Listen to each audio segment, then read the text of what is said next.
the earth will be filled with knowledge of the glory of God. E a terra será cheia de conhecimento da glória de Deus.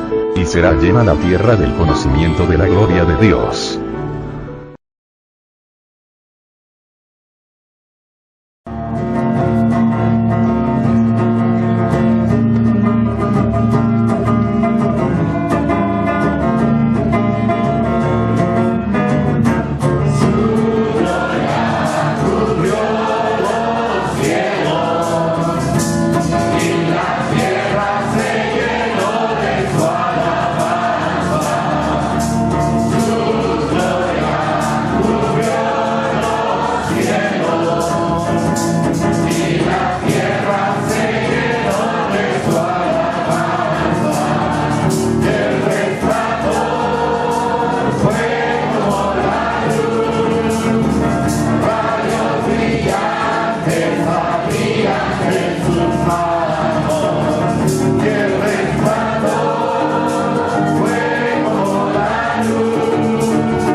No a nosotros, sino a tu nombre sea la gloria exclusivamente, Señor.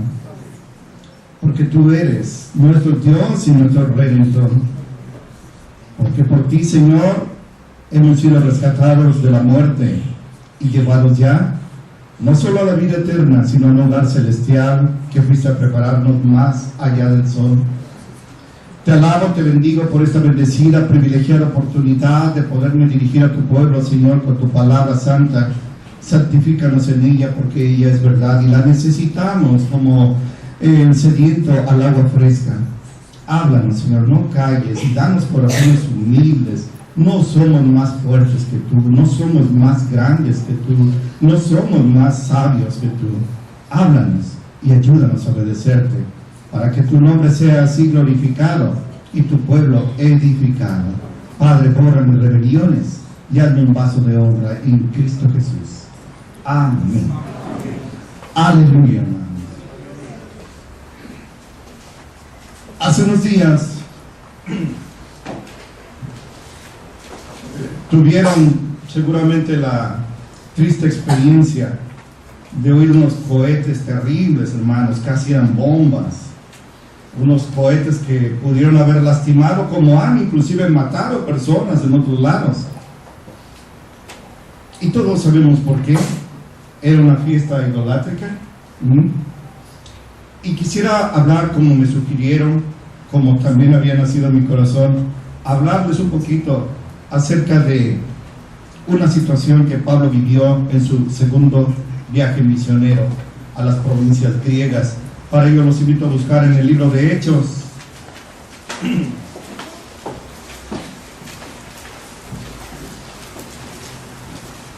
capítulo 17.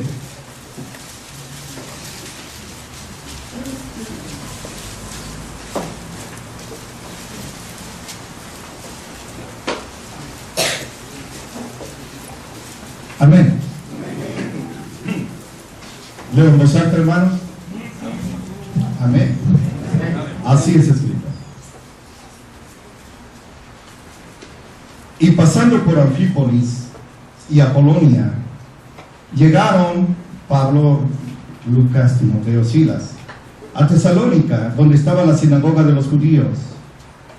Y Pablo, como acostumbraba, entró a ellos y por 3 sábados disputó con ellos acerca de las Escrituras, declarando y proponiendo que convenía que el Cristo padeciera y resucitara de los muertos, y que Jesús, el cual yo los anuncio, decía él, este era el Cristo. Y algunos de ellos creyeron y se juntaron con Pablo y con Silas, y de los griegos religiosos, grande multitud, y mujeres nobles no pocas. Gracias a Dios. Entonces los judíos, que eran incrédulos, teniendo celos, tomaron con ellos algunos ociosos, malos hombres, y juntando compañía, alborotaron la ciudad y acometiendo a la casa de Jasón, procuraban sacarlos al pueblo. Pero no hallándolos, trajeron a Jasón y algunos hermanos a los gobernadores de la ciudad, dando gritos, diciendo, estos que alborotan el mundo también han venido acá, a los cuales Jasón ha recibido, y todos estos hacen contra los decretos de César, diciendo que hay otro rey, Jesús. Y alborotaron al pueblo y a los gobernadores de la ciudad oyendo estas cosas. Mas, recibida satisfacción de Jasón y de los demás, los soltaron. Entonces los hermanos, luego de noche, enviaron a Pablo y a Silas a Berea, los cuales, habiendo llegado, entraron en la sinagoga de los judíos. Y fueron estos más nobles que los que estaban en Tesalónica, porque recibieron la palabra con toda solicitud, escudriñando cada día las Escrituras, para ver si esas cosas eran así. Así que creyeron muchos de ellos, y mujeres griegas de distinción, y no pocos hombres. Mas como entendieron los judíos de Tesalónica que también en Berea era anunciada la palabra de Dios por Pablo, fueron, y también allí tumultuaron al pueblo. Pero luego los hermanos enviaron a Pablo que fuera como al mar, y Silas y Timoteo se quedaron allí. Y los que habían tomado a cargo a Pablo lo llevaron hasta Atenas.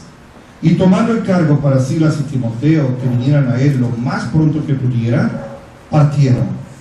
Y esperándolos Pablo en Atenas, su espíritu se deshacía en él, viendo la ciudad entregada a la idolatría. Gloria a Dios, hermanos. Por favor, tomen asiento. Vi con ustedes brevemente cómo Pablo estaba dispuesto, dijo él, no solo a gastar todo lo que tengo, sino a gastarme yo mismo en la obra del Señor. Y realmente eso hizo. Por amor a Jesucristo y por amor a las almas perdidas, él entregó su vida al ministerio de la palabra y realizó 3 viajes misioneros. Un viaje a las provincias judías, otro viaje a las provincias griegas, es este el segundo, y el tercero a las provincias asiáticas, de Éfeso para arriba. Pero nuestro hermano Pablo nunca andaba de turista, no andaba perdiendo el tiempo, no andaba luciéndose tampoco. Él quería simplemente que la gente que no conocía a Jesucristo le conociera y escapara así de la condenación eterna. La fe en Cristo Jesús es lo que nos da el perdón de Dios y la vida eterna.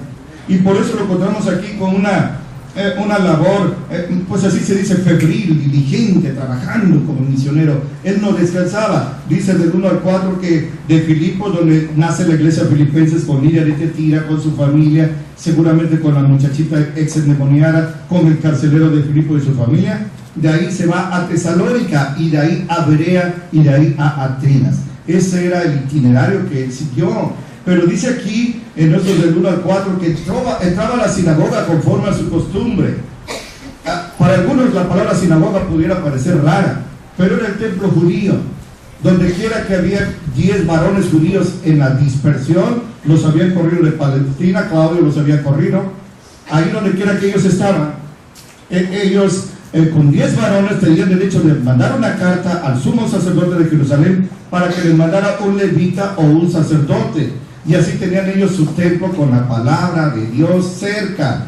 Por eso Pablo primero se dirigía a los judíos primeramente y después al griego. Y ahí estaba Pablo. Dice que disputaba con ellos, vuelvan a leer por favor. Dice que Pablo, como acostumbraba, entró a ellos y por 3 sábados disputó con ellos. ¿Cuál era el tema de su sermón? Pablo no tocaba otro tema en las sinagogas que el Mesías. La palabra Mesías es hebrea, en griego es Cristo. El Mesías tenía que sufrir. Esto era algo que ellos no entendían. Hasta hoy les es vedado entender Isaías 53, los sufrimientos del Mesías. Hasta hoy ellos no entienden y piensan que cuando Isaías habla de alguien que como cordero mudo iba a ser llevado al matadero, ellos piensan que era o Isaías o la nación de Israel. Pero nunca el Mesías, no soportaban la idea de que el Mesías, el ungido de Dios, sufriera, padeciera, muriera.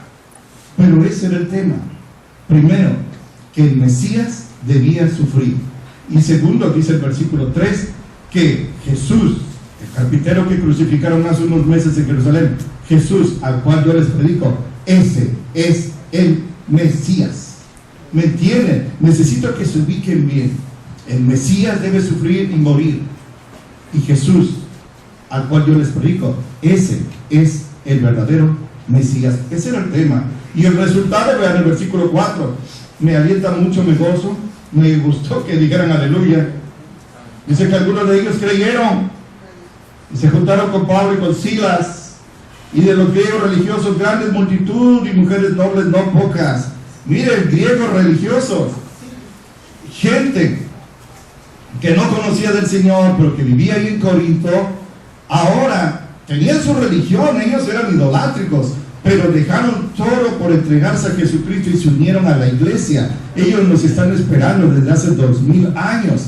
Y si ven por favor los versículos 10 al 12, está escrito así: entonces los hermanos, luego de noche, enviaron a Pablo y a Silas a Berea, los cuales habiendo llegado entraron en la sinagoga de los judíos, y fueron esos más nobles que los que estaban en Tesalónica, porque recibieron la palabra con toda solicitud, escudriñando cada día las escrituras, si estas cosas eran así. Así que creyeron muchos de ellos, y mujeres griegas de distinción, y no pocos hombres. En Corinto, en Filipos, en Tesalónica y en Berea, el Señor estaba rescatando gente, estaba levantando un pueblo para Él, lavado con la sangre de Jesucristo. Esta gente no era atea, esta gente creía en muchos dioses, eran idólatras, así se dice, eran politeístas. Dice que eran griegos religiosos, pero cuando les vino la palabra de Dios no se aferraron a su religión. Esta es la diferencia. Hay gente que es religiosa y les llega la palabra de Dios, que no la escribimos nosotros, que la escribieron santos hombres de Dios inspirados por el Espíritu Santo. Cuando les llega, dejan su idolatría y vienen a Cristo, como estos que leímos ya. Pero hay religiosos que les llega la palabra de Dios y aman más su religión y se quedan ahí para condenación eterna en el infierno y en el lago de fuego y azufre. Y de esta clase de gente había aquí. Vuelvan a leer a la oposición, versículo 5.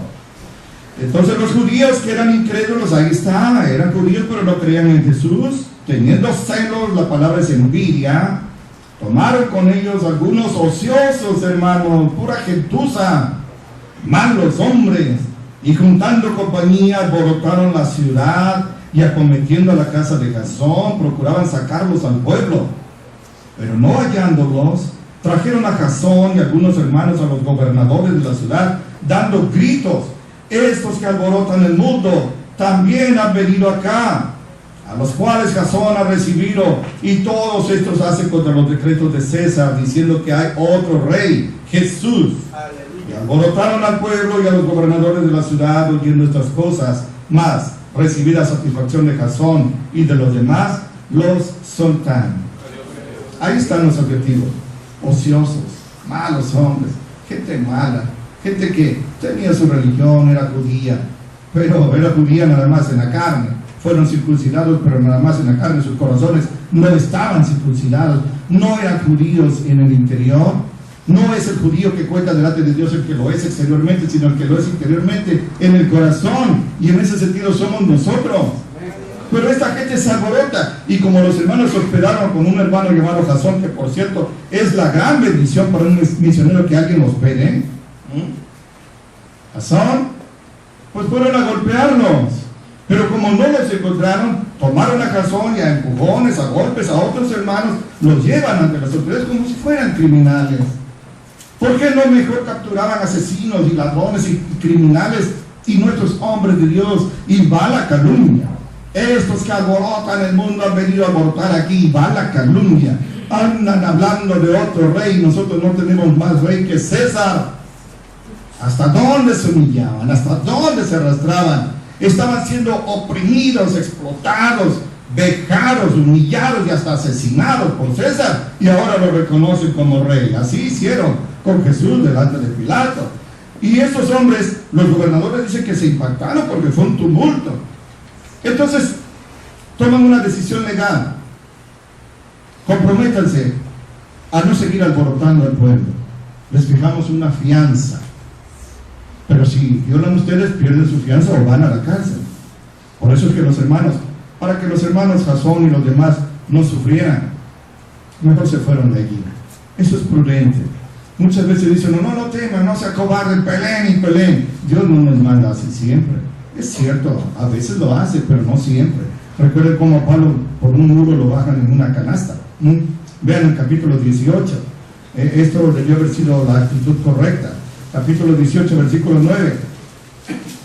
Entonces el Señor dijo de noche ahí en Corinto en visión a Pablo. Qué hermosa visión: Pablo, no temas, sino habla y no calles, porque yo estoy contigo, y escuche, ninguno te podrá hacer mal, porque yo tengo mucho pueblo en esta ciudad. Aleluya. Eso necesitaban los hermanos: aliento divino, no palabras de manipulación de emociones, no filosofías, no chistes, no cosas mundanas, sino aliento divino. Pablo, no tienes temor, sigue predicando, yo estoy contigo. Y aquí tienes muchos hermanos también. Y se detuvo allí 1 año y 6 meses enseñándoles la palabra de Dios. Y siendo Galión por cónsul de Acaya, los judíos se levantaron de común acuerdo contra Pablo y le llevaron al tribunal, diciendo que este persuade a los hombres a honrar a Dios contra la ley. Y comenzando Pablo a abrir la boca, Galión dijo a los judíos: si fuera algún agravio o algún crimen enorme, oh judíos, conforme al derecho yo los tolerara. Mas si son cuestiones de palabras y de nombres y de su ley, vean ustedes, porque yo no quiero ser juez de estas cosas. Y la gloria a Dios, los echó del tribunal. Imagínense que nos agarren y nos lleven como delincuentes, empujones y golpes, y nos lleven ante Teruel, se llama, y le digan, pues es que eso se está predicando acerca del arrebatamiento, y nosotros no creemos en eso. Este hombre, ¿qué sabe de eso? Si hubieran cometido un crimen, yo lo juzgaría, pero de las cuestiones de eso yo no entiendo nada, así que juzguenlo ustedes, pero váyanse al capítulo 17, versículo 10. Ese pasaje es glorioso, porque es el ideal de cada uno de nosotros.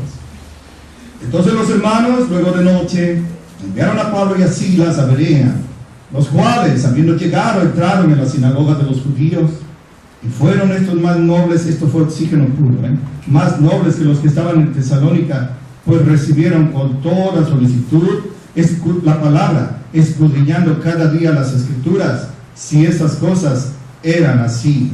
Así que creyeron muchos de ellos y mujeres griegas de distinción y no pocos hombres. Gloria a Dios. Los bereanos. Hace un cuarto de siglo, nuestros hijos eran niños.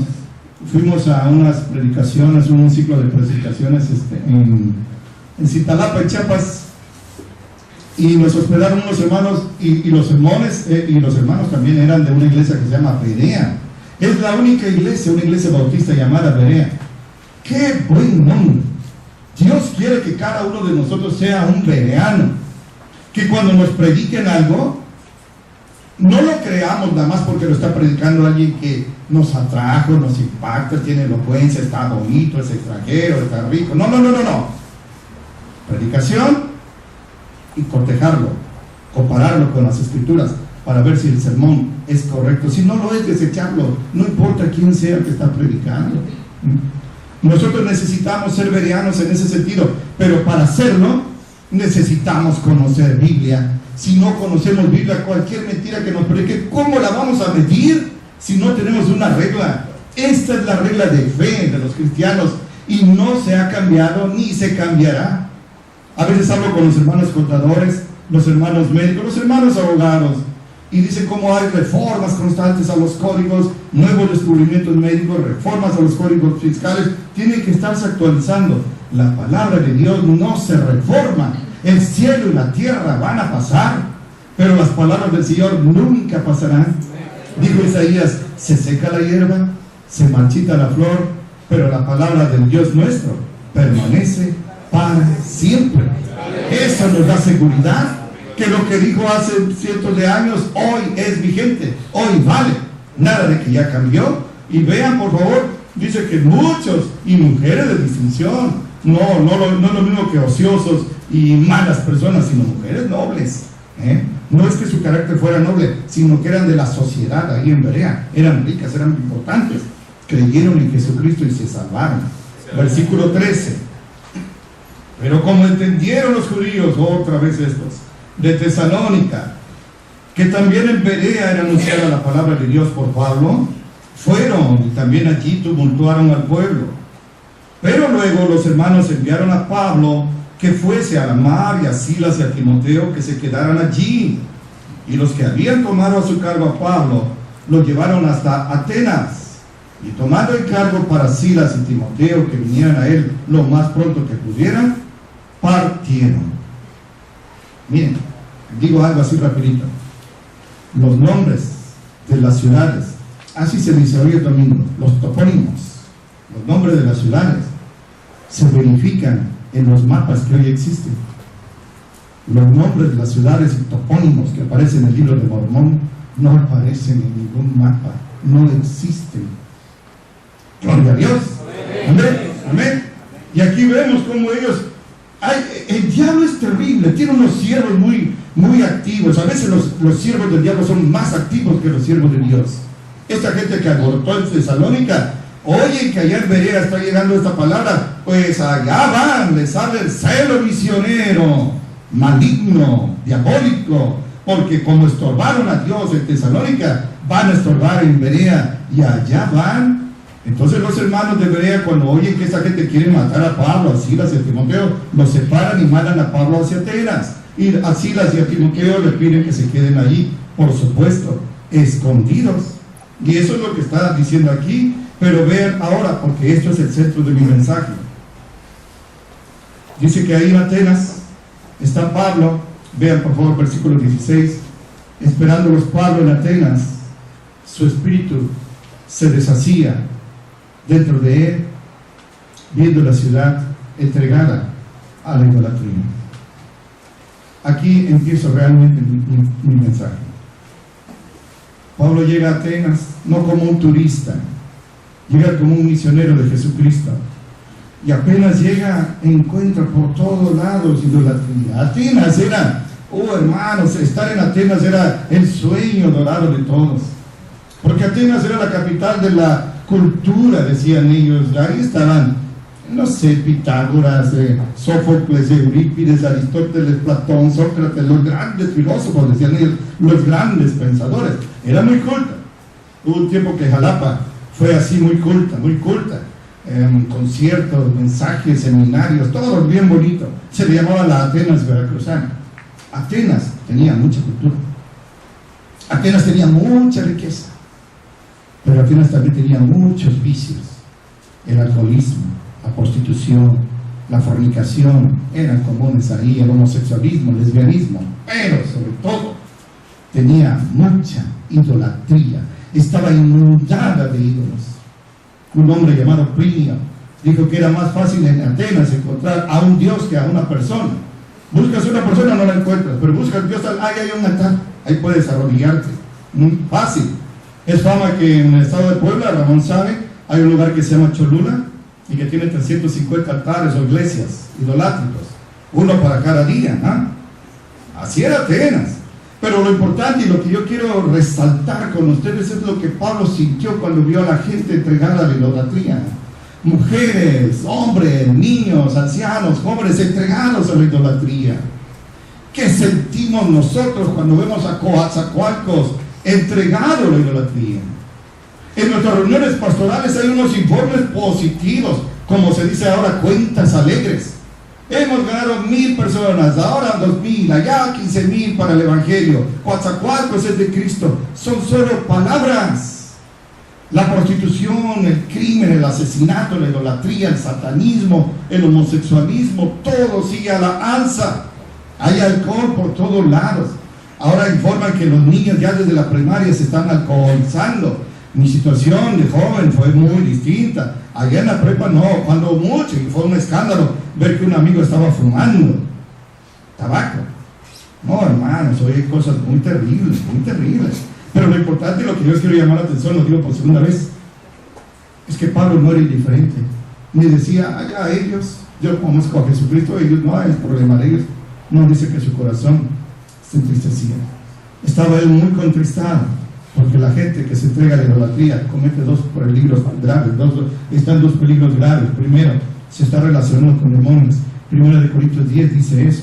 Y segundo, serán condenados en el lago de fuego y azufre eternamente. Apocalipsis 21:8. Entonces no podemos ser indiferentes cuando alguien está entregado a algo así que los lleva a la destrucción eterna. Y Pablo nos está poniendo el ejemplo con su actitud. Su espíritu se contristaba. Continúo, hermanos, versículo 17. Así que disputaba, no solamente se enojaba, sino se ponía a trabajar y a predicar. Disputaba en la sinagoga con los judíos y religiosos, y en la plaza cada día con los que le ocurrían, o sea, los que le querían oír. Y algunos filósofos de los epicúreos y de los estoicos disputaban con él, y unos decían, ¿qué quiere decir este palabrero? Y otros, parece que es predicador de nuevos dioses, con D minúscula, más dioses, porque les predicaba a Jesús y la resurrección. Y tomándole le trajeron al Areópago diciendo, ¿podremos saber qué sea esta nueva doctrina que dices? Porque pones en nuestros oídos unas cosas nuevas y queremos pues saber qué quiere ser esto. Porque entonces los atenienses y los huéspedes extranjeros en ninguna otra cosa entendían o se interesaban, sino en decir o en oír alguna cosa nueva. ¿Qué les parece? Pablo se entristece, no se escandaliza, se entristece de ver a la gente entregada a la idolatría. Pero no se sienta a llorar ni a lamentarse, se pone a trabajar. Dice que entraba con los judíos y ahí les predicaba del Mesías sufriente y del Mesías resucitado.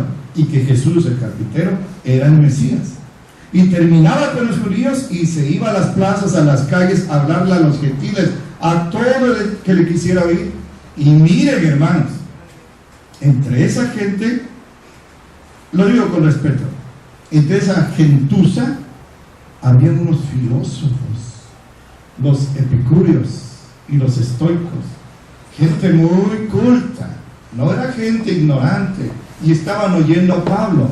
Los epicúreos enseñaban que la felicidad consiste en disfrutar el placer, y los estoicos enseñaban que la felicidad consiste en que hay que soportar el sufrimiento. Ellos eran muy cultos, muy intelectuales, muy elevados, pero estaban oyendo a Pablo.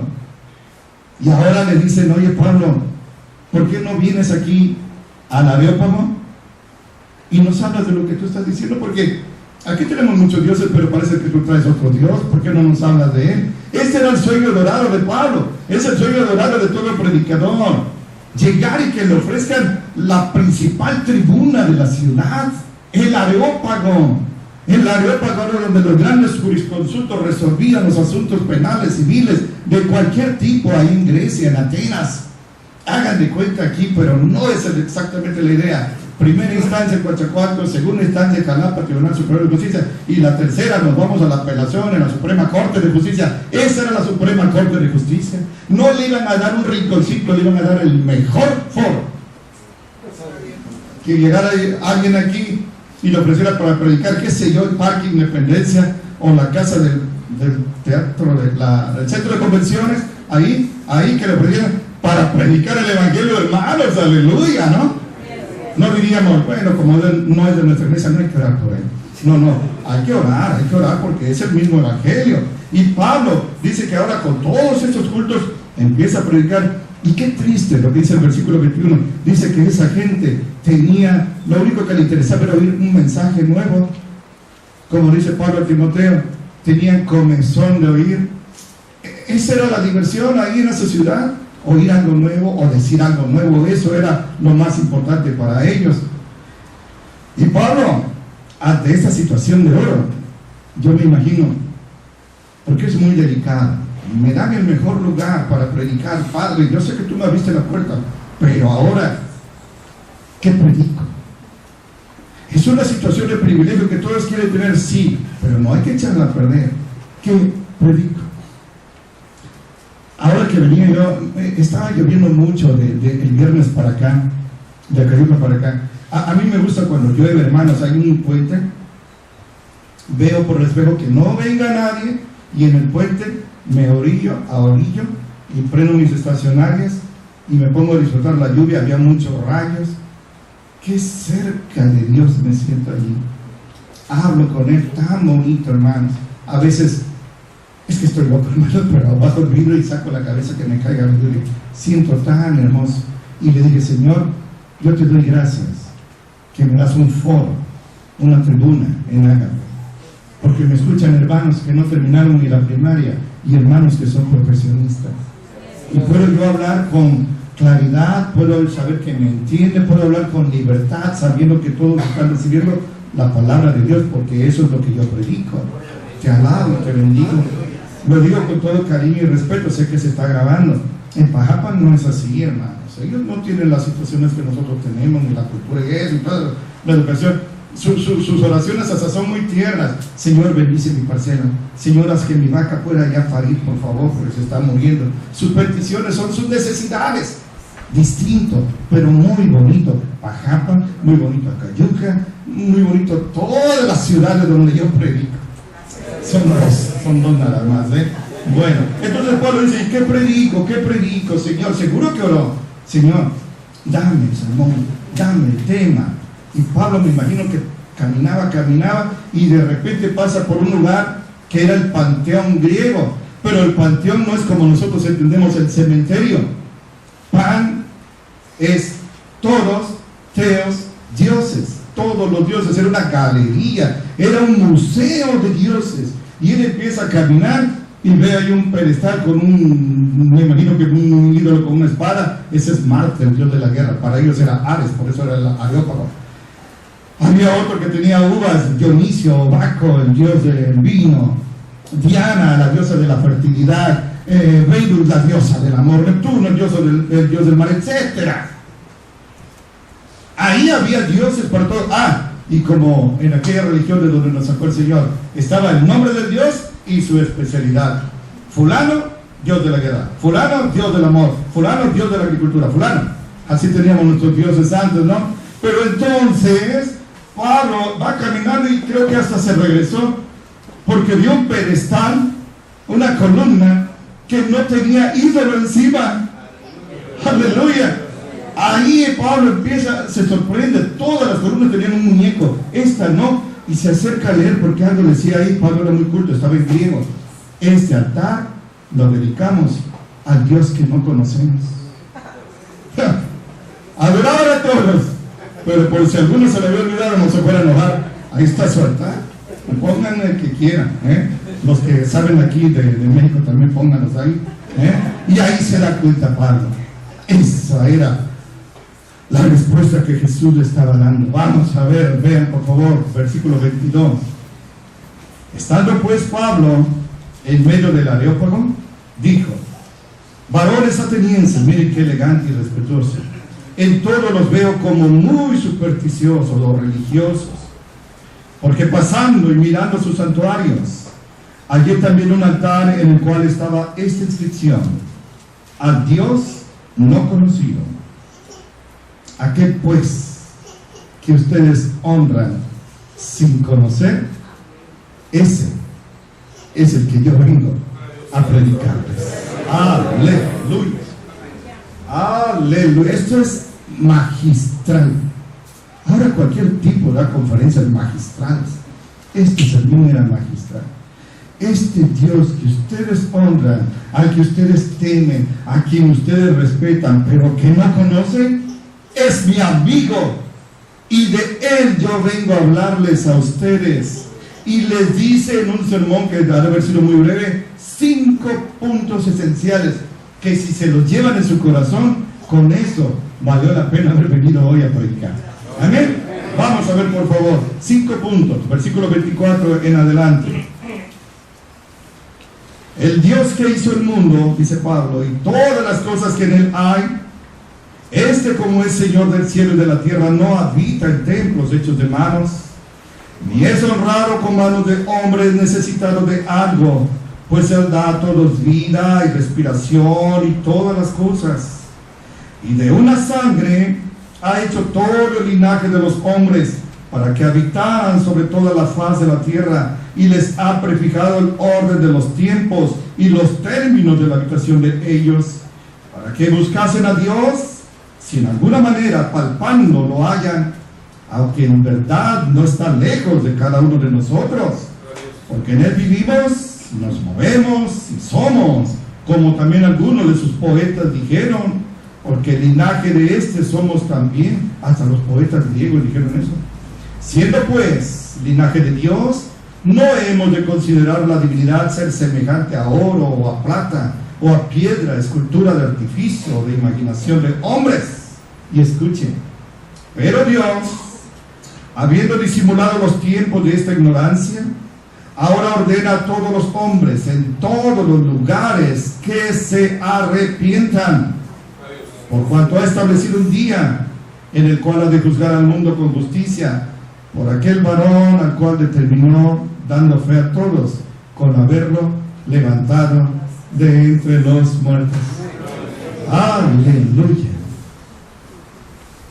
Por algo se le llama el león de Cristo, Pablo, el más grande cristiano. Nuestro hermano Pablo habla y dice 5 cosas fundamentales en su sermón brevísimo. Yo lo leí en 1 minuto, 2 minutos, hermanos. Lo primero es: este Dios que yo les predico es el creador de todo lo que existe. Ahí lo dijo, versículo 24: el Dios que hizo el mundo y todas las cosas que en él hay. Ahí está hablando de un Dios creador. No pueden poner un muñeco sobre esa estatua porque no lo conocen. Y ustedes creen que vinieron de un aerolito y ahí salió el primer hombre y la primera mujer. Y ustedes creen que son la raza superior de todas las que existen en el mundo. Yo les digo una cosa, no vinimos de un aerolito.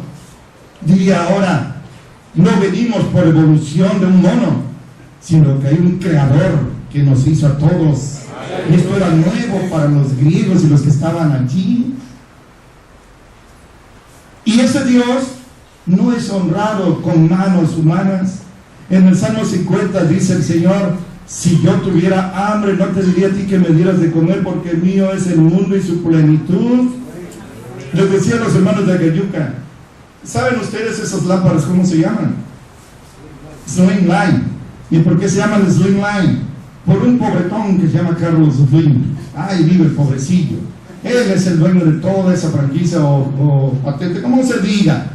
Si Carlos Slim necesitara una lámpara, no diría: oigan, eso de Ágape, no me regalan una lamparita. Si necesitara unos 100 pesos, oigan, no me dan por favor para mi cena. Ese hombre es inmensamente rico, dice que es el más rico del mundo. Pues nuestro Dios, que es creador de todo, no necesita de nosotros. Nosotros necesitamos de Él urgente, desesperadamente. Eso es lo primero que les dice. Y en el versículo 24, otra vez, hermanos, miren este versículo.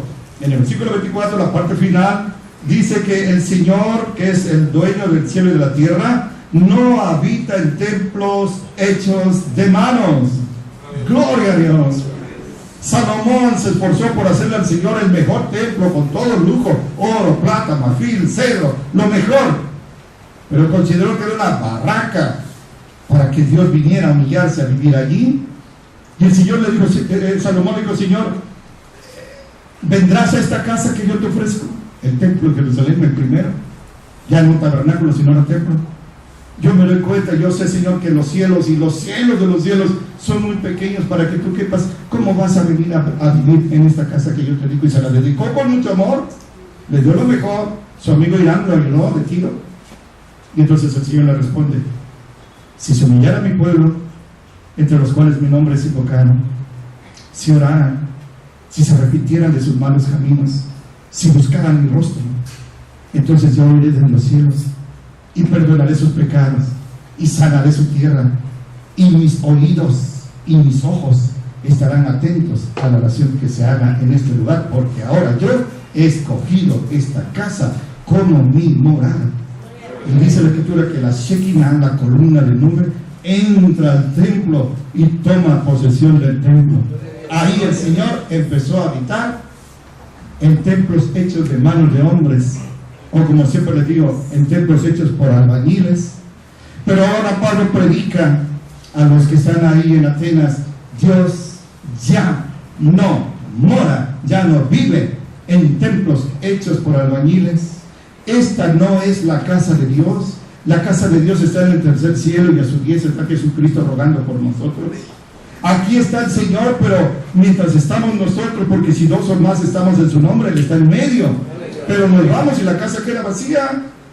No es la casa de Dios, si no moriríamos todos, hermanos. Si alguien platica, si alguien contesta su celular, si alguien masca su chicle, si alguien se duerme, si alguien se toma un refresco allí, en ese momento estaría fulminado. Dios ya no mora en templos así de piedra, ahora escogió morar en nuestros corazones. Primera de Corintios 3:16 dice que somos templo del Espíritu Santo. Ahora Él mora en nosotros. Segundo punto, Él es el creador de todo. Segundo, ya no mora en albañiles. ¿Y qué? Pues eso hoy el domingo. Qué magnificentes templos había para los dioses griegos. Unos templos de lujo. Yo a veces veo, hermanos, cuando voy a un sepelio, que hay tumbas, que hay monumentos, que ya quisiera un pobrecito vivir allí. ¡Qué lujo! Para alguien que ya no lo va a disfrutar. Entre más grande es el monumento, más grande es el remordimiento que tiene, porque no los quisieron cuando estaban vivos. Pero estos templos de Filias y de tantos arquitectos, con todo lujo, Pablo los deja secos. Dios, el Dios que yo les predico, ese Dios que no está sobre esa estatua, ya no mora en templos hechos por albañiles, ni gasten su salario en eso. Tercera verdad que dice ahí, dice el versículo 26: y de una sangre ha hecho todo el linaje de los hombres. Fíjense, de una sangre. Estos creían que venían del cielo, Esos creían que eran una especie de titanes, mutantes y quién sabe qué, y se creían superiores. La humanidad está compuesta de dos grupos, los griegos y los bárbaros, los animales. No los consideraban humanos. Pues ahora Pablo los humilla en su orgullo nacional, diciendo que todos, griegos, bárbaros, unos egipcios, babilonios, todos venimos de una sola pareja, Adán y Eva. ¿Cómo ven? En ese sentido, ahora sí, físicos, somos hermanos. Todos venimos de Adán y Eva. Les decía yo a los hermanos, aquí hay hermanos que tienen profesiones, aquí hay hermanos, les decía yo a los de aquel lugar, hay hermanos que tienen mucho dinero, gracias a Dios, nos prestan sus casas, sus albercas y todo eso. Bien, bien, bien. Y hay hermanos que van al día o al mediodía y van poco a poquito. Sí, pero todos venimos del mismo Adán y Eva. Pinchan la vena de la riquísima y le sale roja. Pinchan la mía y me sale roja. Es la misma sangre, no hay nada de sangre azul. Todos venimos de un mismo linaje. Y eso golpeaba el orgullo griego, especialmente de los atenienses.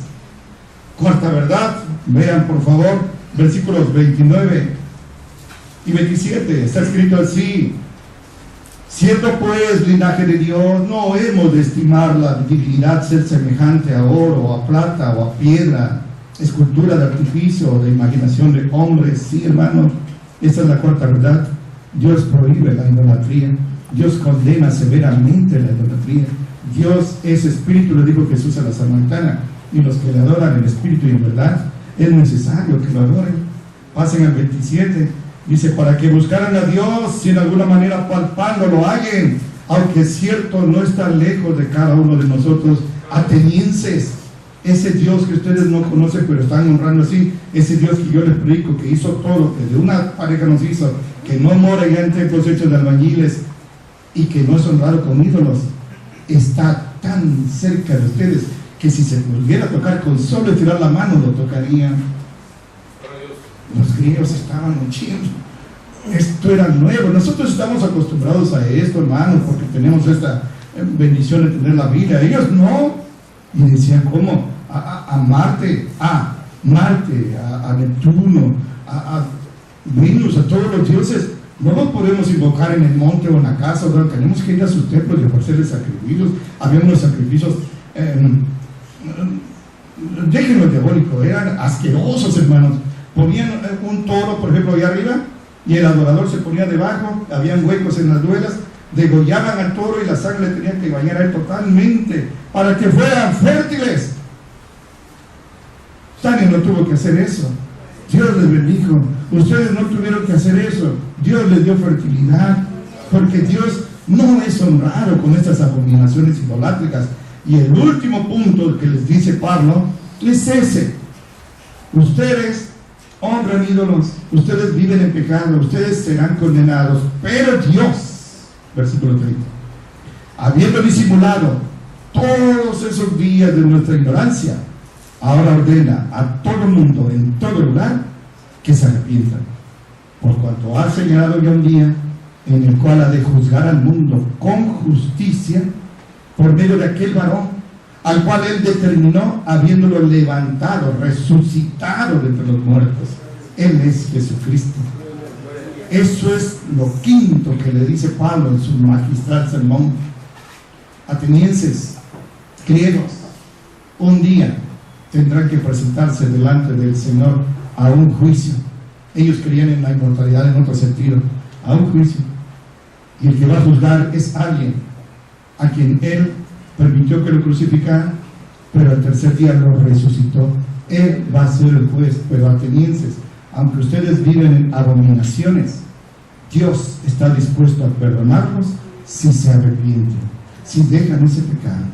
Dios está dispuesto a considerar que lo hicieron en ignorancia, como Pablo cuando perseguía a los cristianos. Pero ahora ordena: arrepiéntanse, porque va a haber un juicio en el cual alguien que resucitó será el juez. Nunca habían oído hablar de resurrección. Era totalmente un shock cultural oír que alguien que está muerto resucitara. Y cuando Pablo habla de resurrección, causa un impacto tan grande que hay una reacción que también nos deja lección. Lean conmigo y termino, casi termino. Versículo 34, 32. Y así como oyeron de la resurrección de los muertos, unos se burlaban y otros decían, te oiremos acerca de esto otra vez. Y así Pablo se salió de en medio de ellos. Claro, se burlaron, no soportaron, como que algunos ya se estaban interesando, y cuando oyeron eso dijeron, aquí se acabó, ese está loco. Festo le dijo a Pablo en las muchas letras que han vuelto loco. Pero mire, Pablo dijo todo claro a los corintios y a nosotros nos lo dice. La palabra de la cruz es locura para los que se pierden, pero para nosotros, los que nos salvamos, es poder de Dios. Entonces muchos dijeron, Pablo, y se empezaron a burlar, resurrección, así alguien muere, resucita. Pablo, la próxima vez que vengas a Atenas nos hablas y venimos a oírte, Así dijeron, ¿no? Y Pablo no les insistió. Pablo no suavizó su mensaje. Oigan, no se vayan, por favor. Dice que Pablo terminó su mensaje, sintió que el Señor había aprobado y culminado su sermón, y se fue de allí. Más, aquí está el oxígeno espiritual. Versículo 34. Más algunos, y doy gloria a Dios por ese más algunos creyeron, juntándose con él, entre los cuales también fue Dionisio del Areópago, fíjense, el encargado, gloria a Dios, y una mujer llamada Damaris, y otros con ellos, gloria a Dios. Eran cientos o miles, un puñadito, siempre es un puñadito el que acepta a Cristo. La gran mayoría prefiere su religión, prefiere su idolatría, prefiere las tinieblas, prefiere a Satanás y se van. Pero uno importantísimo, que estaba convencido de la existencia de los dioses falsos porque era el que estaba ahí cuidando el Areópago, se convirtió. Dionisio. Hace unos 10 años, 15, yo me perdí. Había un hombre llamado Guillermo Schulenburg. Él era abad de la Basílica de Guadalupe. Terminó su gestión aquí, se fue, pero antes dijo, nunca ha existido la Virgen de Guadalupe. Y tuvo que agarrar rápido el avión. Si alguien sabía, era él, porque de eso vivió muy bien, pero dijo, pero no insistió. Así pasó con Dionisio. Si alguien sabía, era él, pues se convirtió a Cristo.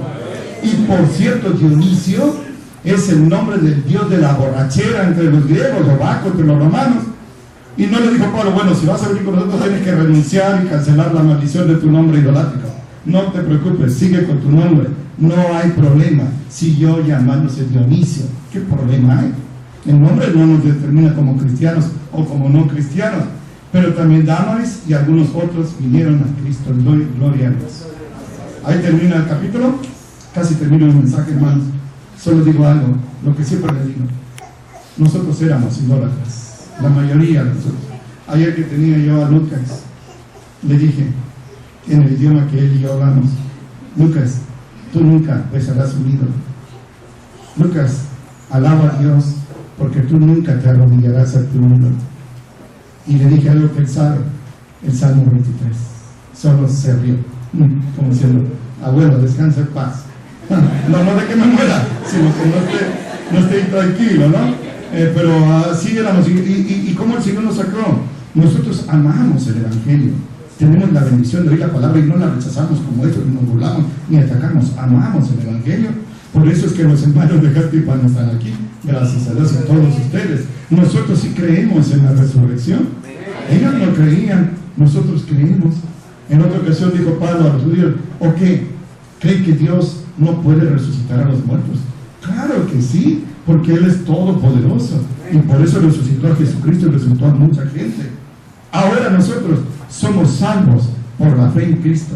Ahora nosotros no vamos a ir al juicio del gran trono blanco. Cuando venga el juicio, nosotros tendremos ya 1007 años con el Señor, 7 de gran revolución, 1000 de milenio de paz. Luego les explico. Con muchos. No vamos a ir porque el juicio que se nos iba a hacer se hizo hace 2000 años en la cruz del Calvario. Y alguien inocente que jamás cometió pecado derramó su sangre sin mancha para darnos perdón y vida eterna. Nosotros somos salvos por la fe. Concluyo, hermanos, unas 30 páginas después, 15 páginas, 20. Primera de Corintios, capítulo 6. La iglesia cristiana está compuesta de puros ex. Primera de Corintios 6, 9 al 11. Y antes de leerlo digo, gloria a Dios, que somos puros ex. Dice el 9, que no saben que los injustos no poseerán el reino de Dios. No se equivoquen, ni los fornicadores, ni los idólatras, ahí están, ni los adúlteros, ni los afeminados, homosexuales, ni los que se echan con varones, ni los ladrones, ni los avaros, ni los borrachos, ni los maldicientes, ni los robadores heredarán el reino de Dios. Y esto es glorioso, como el arco iris después del diluvio.